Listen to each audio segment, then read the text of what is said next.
Welcome back in for another episode of Homegrown, this time part 2 with Coach Gamble. Part 2 meaning there obviously is a part 1, so if you've missed that, go ahead, watch part 1 first. It'll be on the YouTube page or the Jackson Twitter, and then come back and watch this. Coach, in that first episode, we talked about balance and some other topics. We're going to continue to talk about things you and the coaches talk about behind closed doors with your coaches in the travel organization and your players. Let's start with something that I remember when I was here in 15-16, better versus bitter. Oh, good one. And I'll be able to chime in here about what that means and also about how that incorporates with for versus with, which we touched on in episode or part 1. Yeah. So I'll let you start though with better versus bitter and how that's very important. Yeah, and a lot of this we're not reinventing. We're not inventing this stuff. You know, we're taking like everybody else that's really good at it. You're taking pieces and parts from some of the other leadership style people that are out there. You know, One Pitch Warrior we use a lot of. You know, the TK and Tim Kite and that group, you know, does a ton of leadership. John Maxwell, those type of world. But we live in that in our world. And this is one that really came up, really, you know, and we can center it around that group of getting better versus or getting bitter. And I think in every instance in life, when you either get passed over or close to, you have that choice. And I think that's the crazy part about it. And I think every person can reflect back right now and go, man, yeah, I chose that route or I chose that route, you know. But really for us it's a choice, you know, when you get pinch hit for. When we take the ball from you on the mound. You know, or maybe you're not getting the start that day. You know, you can get bitter. It's natural to get bitter. The championship elite teams, that person gets better. You know, when you make that opening day roster and you look at that roster and you go down there and you see that the starting 10 with the DH and your name's not in it, how do you respond? You know, and I think that's really where we fight and have those conversations. I don't mean fight, I mean we fight for to help. Help is really those players that are on the margin. You know what I mean? In travel baseball, there's 11. Well, number 10 and 11, they're not starting that day. Right. You know, they're going to have a role probably, more than likely, but it's not that day to be the 3-hole hitter playing shortstop. So for us, we really talk to them about balance, and we have try to have those weekly or bi-weekly meetings with them. It's like, hey man, here's what you need to do. We got to get you better. You can get bitter about it, and then you can go down to that end of the bench, and we all know where that is. We've all seen that portions happen, but that's really where it came about. You know, when we started developing depth in the program. And you know, that really kind of came about after that first state title. I say it all the time, and I'm humbled to coach that group because they bought in 14. We made a big jump from 13 to 14. But really, then what do you do after? And that's really where we have those conversations in the championship teams. The businesses that are successful, those that are at that fringe, on the margin, are fighting to get better. And I think it's a really big deal in a program. Absolutely. And you said something when we were talking about that just now, knowing your role. Oh. And that's a big part of getting better versus getting bitter. I mean, you have, like you said, there's depth in this program. You only start 9, sometimes 10, depending on what's going on that day. With the depth we have here, in my senior class in 2016, we had 14 kids, which even if you start 10, that means 4 is on the bench. Usually it was 6 because you had kids younger than you that were extremely talented, like a Dylan Dingler or like a Kyle Nicholas that were getting starts. And I'm sure there's other underclassmen that I'm not mentioning, but there's depth not only in your certain classes as seniors. We saw Yanni Scariotis in 2017 start your state championship game as a sophomore. Right. And I'm sure there was, maybe not on that team, but other aspects and other teams, if that happens, some kids might get better. Right. And actively root inside themselves for said player to fail. And that's part of one, like we touched on part 1, for versus with. Yeah. Getting better versus getting better, but also knowing your role. And that's a big deal. You preach that a lot about knowing your role and accepting your role. Yeah, and one of the guys behind the scenes we talked about was with Gianni Capuano, who we talked to, is that 4th outfielder type guy in those years. You can go back and name drop some of those guys. Jakey Kemp in 14 state title, went on to 15 to be a starting, you know, and played football at Dayton for us. But Kempy was that 4th 3.5 outfielder, depending on how we rotated the guys. You know, you got that reliever that turns into a starter that comes back. You know, I think back to Ben Warren in 17 and Jackie White, you know, Jack White. Those guys went from that spot starter to very pressure moments to taking on the back end of the bullpen roles. to the state title games where they were in the pen hot, ready to go, and we ended up getting 2 CGs. 2 complete games out of it. But they were hot, ready to go with the ball. But I think that's where they got better about it. Of course they wanted the ball. Of course. Every competitor, I want them to have the ball. I want you to have the at-bat because I want competitors. But can you put that aside and fight to be better? And I think that's really the bigger picture view. The more players we can get that the margin players, it's easy when you're in a 3-hole playing shortstop. It's easy when you're in the 5-hole. That's really the battle. And again, I'm speaking to the coaches out there. I'm speaking to the dad listening to this right now that might be coaching travel youth basketball. You know what I mean? Understanding that 6th, 7th, 8th player too. Or that coach that's with the wrestling program or the football program. Of course, our baseball program too. But it affects all your portions of life in every aspect. Absolutely. And there's a reason that most teams, or almost all the teams you've had, have been so successful. And I mean, I've been a part of it. I've lived it. And so is Gianni, who's behind the scenes right now. And I think if you ask a lot of the alumni, they agree. At the end of the day, you want to win, right? At the end of the day, you want to dogpile. That's your goal. Now, you have checkpoints throughout the season to get there, winning the Federal League title, districts, and so on and so forth. But accepting your role to get the ultimate goal, which is, that Federal League championship first, districts, regionals, and then you want to dogpile at Huntington Park, or in this instance, Canal Park right now with the state championship being in Akron. And you named it, and that's where we're at right now, and good or bad in the program, and good or bad, no matter if you're at the 12U and you're at that state tournament or the 10U, you still want to dogpile, you still want to jump on each other, you want to make those memories, and that's really a challenge to holistically our whole program, and at some point we're all going to get in our eyes passed over. We're all gonna, maybe at one point we didn't get the job or didn't get the promotion, and again, you have two roads to take, and it's a choice. And sometimes you go down that bitter road. We all have. I have. Yeah. And then you got to kind of readjust your compass. Hit that GPS button, get yourself back over here and getting better. And I think the quicker we get those type of players in our program, but adults, in the workforce, I think that really helps us, take us to that next level. Right. And you said you have the 2 paths to take, and ultimately, as most people know, success isn't a straight line, but you're going to have obstacles moving forward.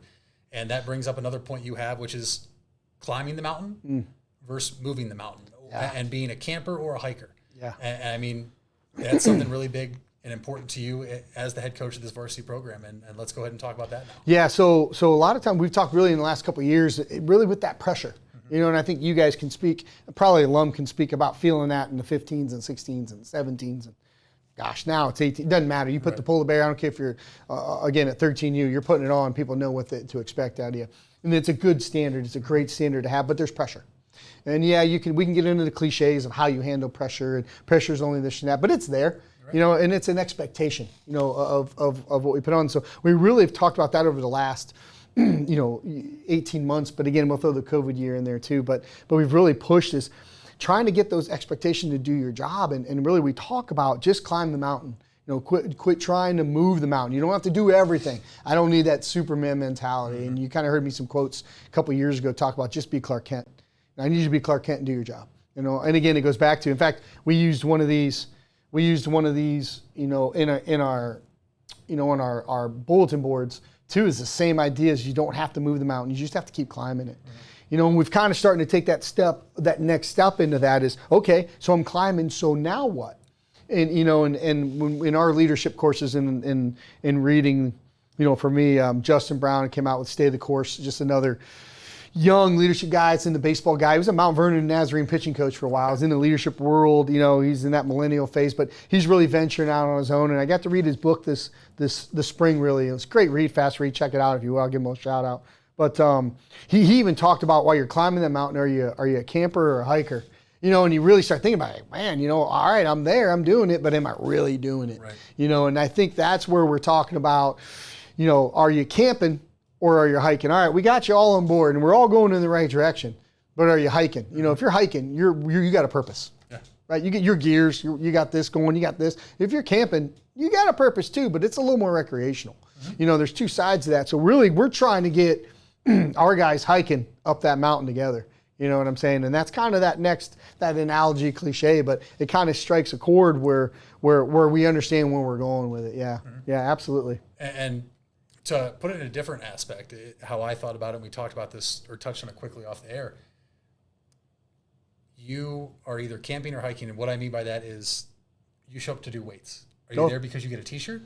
Or are you there because you're there to get better? So when you're put in a tough spot in the spring, you're mentally strong and you're physically strong. You're able to react quicker. Or were you just a camper in the weight room to show up, do the bare minimum, and you get to go home with a shirt after you do so many lifts? And it's funny you said that. It really strikes back to came for the t-shirt, and I'll say that sarcastically, which was said when I was coaching. I'll give a shout out to one of the longtime legendary football coaches, Keith Wakefield. I played for Coach Wakefield back in the day a little bit, but I played for Coach Wake, and I always remember when you're in the middle of those hard practices, he'd always come back and be like, "Yep, you're here for the t-shirt." And you never kind of got it at first when you're like, "What do you mean?" Yeah, we're all getting the t-shirt. But now you kind of, as a coach, you're like, you kind of see what he was kind of getting at. Then when it hits you, the player like, "Oh man, that kind of hurt." Right. If you're telling me I'm here for the t-shirt, I'm just here, I'm a camper, you know what I mean? I'm not getting after it. So that always struck a chord with me of hearing that type of analogy done. But yeah, for us camping and hiking, it's going to be a major difference because again, we're trying to move that much, we're trying to get that much better. Right. Let's talk about, and with that, we can talk about want to versus have to, but I want to touch on something else before that. And that would be what you have said is being a drain or being a fountain. Oh, yeah. So I want to let you go ahead and elaborate on that. Yeah, so building off of that, and when we talk culture, you talk in the business side, really, is we really have challenged our guys in the last year because this game is about failure, so you have one of two options. You're either the fountain or the drain. Go out there right now and fill it up, right? You hit that water button, we got the water fountains going in the bottle. You're either the water's going down or you're filling the water bottle. And as a teammate, and I think in the clubhouse, in your locker room, the player on the margin trying to get better, they're a fountain. And I think that's the biggest thing in this game. If you're a catcher and everybody's looking at your body language, right? You're like, that type of guy. When you get that bad call at the plate, you're seeing some of those memes out there, and you get to kind of look back at the umpire. Those body languages. Are you a fountain or a drain? It's funny. It's cute. We'll build it into into your group chats probably. Right. But at the end of the day, are you a fountain or are you a drain portion of it? And you get guys that, and this, and I talk this, and if you're listening right now, I said, think of somebody that's a fountain in your life. Think of somebody that's a drain. You probably got somebody popping in your brain. You're, oh yeah. You know what I mean? And can you surround yourself with more people that are fountains? Just think if you surround how much more we can fill ourselves, with positive juice and positive energy right now, especially in the baseball world, but just in life, with mental health right now, we're coming out of this era of this COVID era too, you know what I mean? Trying to get back to this normal, whatever normal is, in this era. But I think this idea of being a fountain and concentrating on that really is that next step of building off of a lot of things we've talked about. Absolutely. And that's something that with that lost year in 2020, maybe it was harder. Instead of, I've touched on this in other episodes, as have you and Coach Rodriguez, who was just on another episode, is that connectivity. And so now you have to almost have kids grow up a little faster instead of being surrounded by those fountains, right? Yeah. And instead of seeing it done before them, soaking it up, getting better and not getting better, and you lose that. But now with this, your goal is to hopefully get the kids in the travel program to understand this, and kids that are coming into the high school, whether it's freshman, JV, varsity, so they know that and moving forward. And like you said, this goes beyond baseball. Right. And that's what you want to, you want this to be for more than baseball. You want it to be here to help you and your program, but you also want to set up people for life after baseball. Yeah, and that's it. You mentioned it, have to, want to. And I think that's a quality in life. Do I have to go to work? Do I want to go to work? You see that and a lot. And it really strikes a chord with the off-season training. Doesn't matter what age group you're at. Nobody wanted to go to 6 a.m.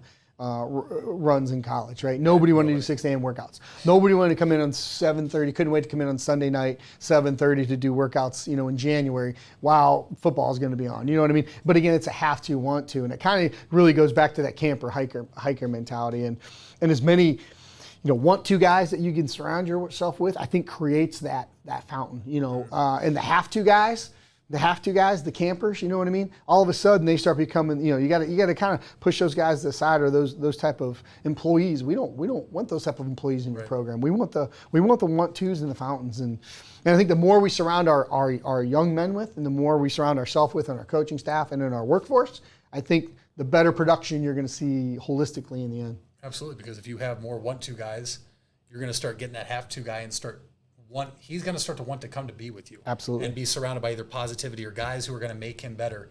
And like you said, baseball and other aspects of life or other sports, and that's the big thing. And with wanting to versus have to, would you say is where selflessness versus selfishness comes in? And that's a battle right there in that world, where you got to be selfless and selfish. It's really close, but again, those build off of each other.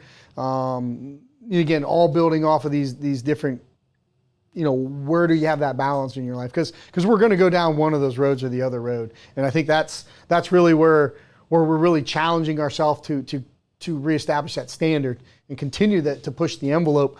And again, surrounding ourselves with fountains, with hikers, that want to get better. I think that really builds on our program. Absolutely. Coach, I want to thank you once again for stopping in.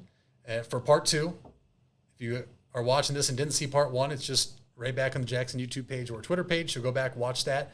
We'll be seeing you on here again soon. We have a lot of other topics planned. And once again, I want to thank you for stopping by and hopping on here with us.